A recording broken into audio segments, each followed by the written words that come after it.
یہ واقعہ اس وقت کا ہے جب نبی صلی اللہ علیہ وآلہ وسلم کی عمر 12 برس تھی۔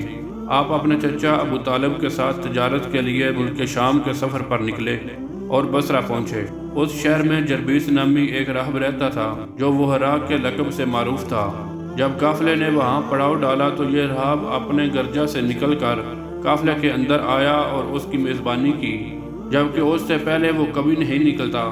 اس نے رسول اللہ صلی اللہ علیہ وآلہ وسلم کو آپ کے اوصاف کی بنا پر پہچان لیا اور آپ کا ہاتھ پکڑ کر کہا، یہ سید للعالمین ہیں، اللہ تعالیٰ نے انہیں رحمت للعالمین بنا کر بھیجا ہے۔ ابو طالب نے کہا، آپ کو یہ کیسے معلوم ہوا؟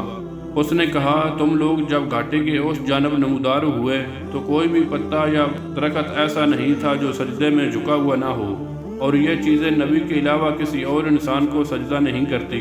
پھر میں انہیں مرہ نبوت سے جانتا ہوں جو کندھے کے نیچے سیف کی طرح ہے، اور ہم انہیں اپنی کتابوں میں بھی پاتے ہیں۔ یہ ہمارا چینل ضرور سبسکرائب کریں۔